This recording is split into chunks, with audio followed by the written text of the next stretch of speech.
Hi, Gaye DeRusso with Majestic Rider. So today I'm taking Sara out on the trail. This is probably the last video I'll get of her going out there because she's leaving next week. And we're going to work on her canter and her gaits, and we'll see how she does. She wasn't in the mood today, and sometimes they aren't. I always check their back and check them for ulcers and all those things while they're here because it is a stressful situation. And she's fine with all those things, but she's like, I don't want to come out of my stall. You work me too hard. I don't want to do this. And I just said, okay, sir. So she didn't want to go forward, so I just turned her around and I backed her around her stall and backed her out. And then I turned around and she went forward just fine. So remember, you check and make sure the horse is okay, because of course they can be sore and stuff, but she's not doing anything super hard besides cantering, which she does when she's loose. But you have to catch them when they're doing things like that so it doesn't become a bad behavior. If she wouldn't come out and I left her in a stall, guess what? Tomorrow she'd do the same thing. Now tomorrow instead, she'll think about it when I go to take her out. She'll be like, last time I did that, she made me back out instead, and that was harder than just walking forward. So I always like them to give them harder jobs if they don't want to do something. And then they can choose which job they want to do. It's not like I made them do it. I don't care which one, but we're going to do a job.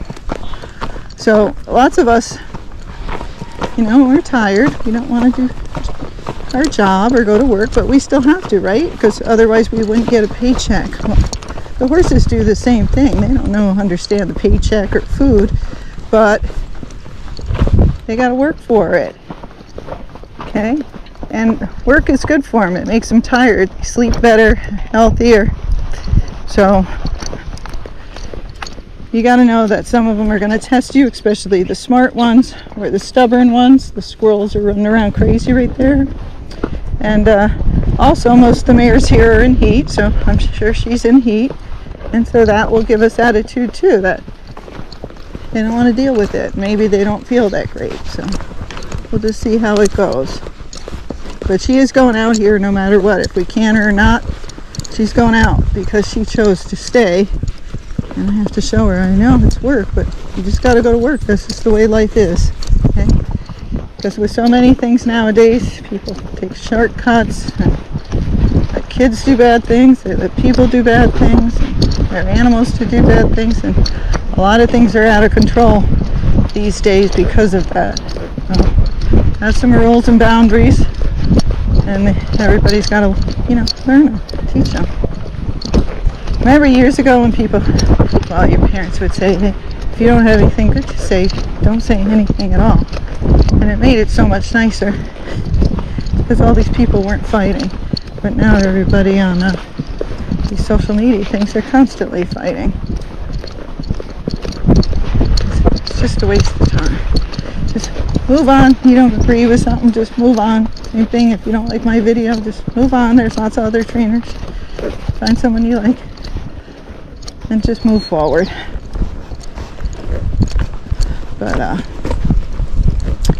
Sara wasn't being mean or anything like that. She's just like, I don't want to do it today. So she didn't say anything bad. She just has to learn the rules. Well, yeah, I know you don't want to do it. Me neither. I could be done today.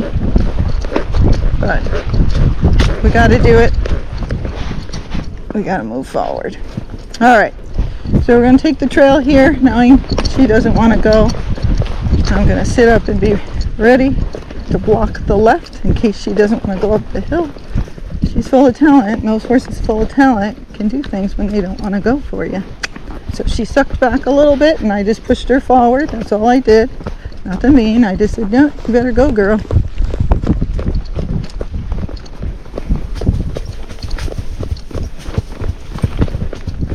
So just a little bit spooky, but I didn't lunge her because I figured she was tired.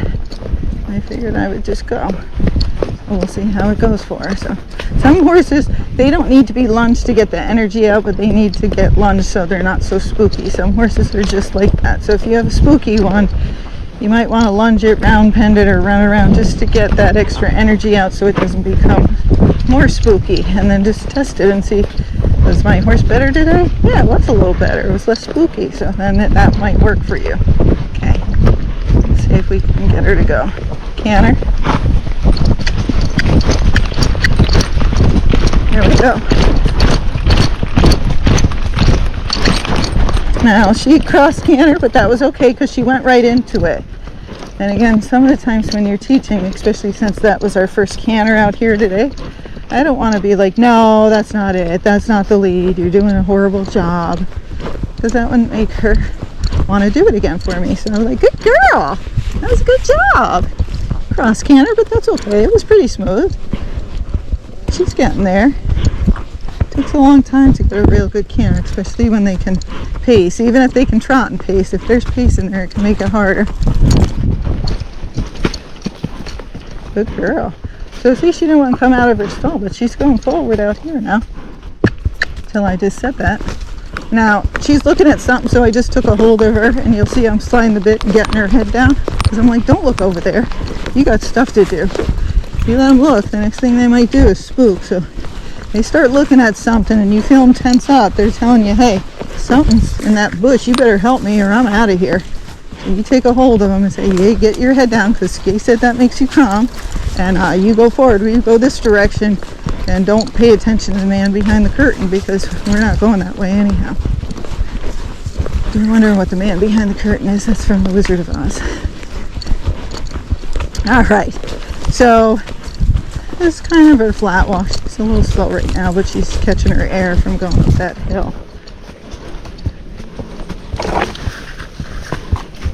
Hair's great. She's fun, lots of talent. Just right now, she doesn't have a ton of endurance. And some horses, they naturally do, some don't. You just got to build it up. So she kind of runs out of gas sometimes. If she gets anxious, she becomes more like Tilly, and then the energy comes up. But otherwise, she can get a little bit tired.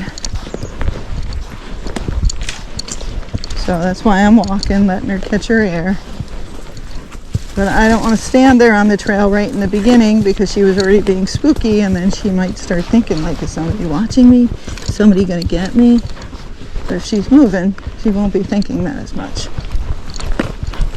Again, she's only 5, so not very old, and she's out here by herself. She should impress a lot of you people, because there's a lot of horses that have never ridden by themselves. And she's just doing it, because she doesn't know any different. She's like, oh, I guess we go out alone. That's what we do here. Okay. Good temperament, but smart. Very smart.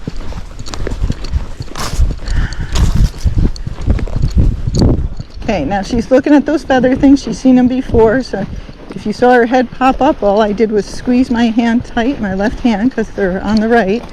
So I squeezed the left hand, which told her, hey, put your head straight and pay attention. We don't have time to look out the window. We got stuff to do. So I'm going to do a little leg yielding, because we're not going to do the arena work today since she's so tired. So her leg yield is good. And then I'm going to bend her to the left. I'm going to give you a little exercise you can do. So when you bend them, you squeeze on the rein and you use a little leg at the same time. And then your opposite rein supports and controls their speed. So in case they sped up, you pull on the opposite rein. So what I'm going to do is, I'm walking Sara, is I'm going to bend her 3 times to the left. So 1, 2, 3. Now I'm going to leave her alone. Now I'm going to bend her 3 times to the right. 1, 2, 3. Now I'm going to leave her alone. Now I'm going to bend her 3 times to the left. 1, 2, 3. Now I'm going to leave her alone and go straight. Now I'm going to do it to the right. So I squeeze, relax, squeeze, relax, squeeze, relax. So why do you want to do that exercise? Well, it gets them to give to the bit, gets them to bend, gets their attention on you, and you can do it on a single track. So if your horse is starting to act up and you're having problems, instead of sitting there, you want to give them something to do. But on a single track, you can't leg yield and serpentine and do all those things, but you can bend them. So you want to bend them, try to distract them, and you ask them to do something for a couple seconds, then go straight. But you got to have room to do it. And bending is good, because that bend will help us if we try to do her saddle gait today and she gets pacey. If I just bend her and move her shoulders a little bit, that'll help separate her legs. So very important that your horse bends well and gives to the bit. In other words, when you put pressure on the bit, they back off from it and they don't pull on it. So it's the opposite of pulling, which most horses do. Okay, so we just want to give to the bit so they understand to back off. If I hold pressure on the bit, that means slow down. She's picking up noises. You can see where her ears are, and she turned her head left, but she was listening to the right because I saw where her ears are going. So something might be ahead, so I take that into consideration. But I also take in consideration she hasn't done a ton of trails. So I'm going to take a hold of her. I'm not pulling tight. I'm just holding enough she knows I'm here to keep her head straight and pay attention. Alright, so we got another hill. So we're going to try and canter it. So we're going to half halt, shift our weight, and then I'm going to use my right leg. Canter. Oh, she picked up her right leg. And she's a little fast.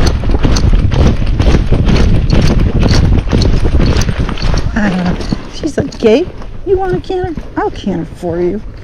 So she did it. Now she cross cantered a little bit, but that's okay because last time she was having problems picking up the canter. Remember, she just learned to canter. So good enough. She tried to do it. She's like, how's this? I'm like, good enough for me. So it's not good enough forever, but it's good enough. So even when the owners take her back home, in the beginning when they start with her, she cross canters, but she canters when they tell her. It's good enough.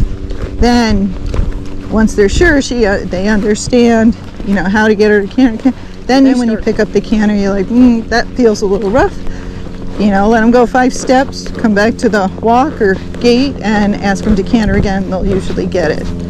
But in the beginning, not doing too much. So this is the bush. I've been jumping up here, but I'm not going to do that now because she's going back home. I don't want her jumping over stuff. So we'll try to go right kind of by the bush and then ask her to canter because she might make the connection. Canter. So she got a half canter. It's okay. So you see, I'm not telling her good girl. She didn't do the exact right thing. But I'm not punishing her or anything, and I'm not getting mad at her for not getting the canter. Good girl.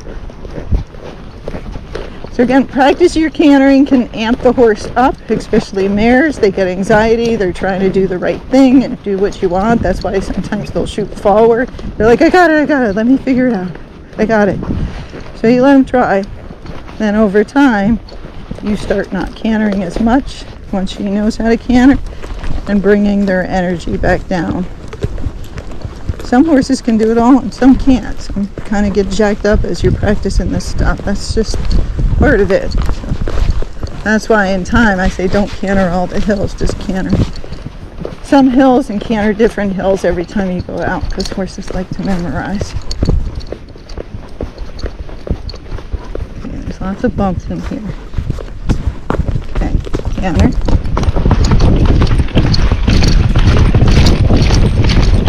Now she got the correct lead and everything there, didn't she? Good girl. So that was quite good. Now, you're probably not going to expect this, and neither is Sara. Well, good girl. A good girl. You did a great job. Beautiful up here. So she did spectacular. That's a hard hill. She hasn't been able to canter it very well this whole time. And she got her lead underneath her, her hindquarter, got the correct lead, canter up that hill like a pro. And I was like, see? Job's over. That's it. You did a good job. You tried.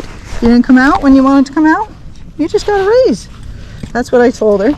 So now, I think there's some grass over here, Sara.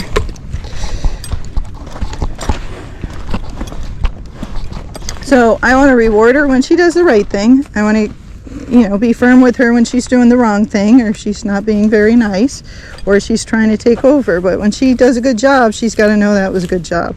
And I want some exercise, so I'm going to walk her home. It's not that far. Look at all the pretty things up here. So remember, when you're working on stuff with horse, when they try, they really try. Like I felt her get under herself and kind of gun it up that hill. She's like, I'm trying to do this for you, Gaye. I want to be like, that was spectacular. What a good job. You're done. So she knows. So she wants to try again because she got rewarded and she didn't get more work out of it. She got a relief, and then she'll find out Gaye walks home when I do this really well. Now, am I going to do this every time? No, but I am today because it's making a point in her learning and helping her to figure things out. But she couldn't canter hardly at all when she showed up. She could canter loose. Now she can canter. She knows that word. If somebody says that word, she's probably going to canter off.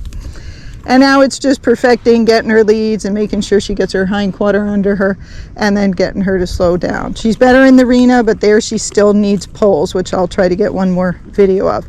But she's trying and she understands, and that's the hardest part. Once you get through that part, everything else is just practice. You just practice, and it comes along, and then, you know, if you're lucky and you have a horse with talent, you end up with one of those phenomenal rocking horse canters.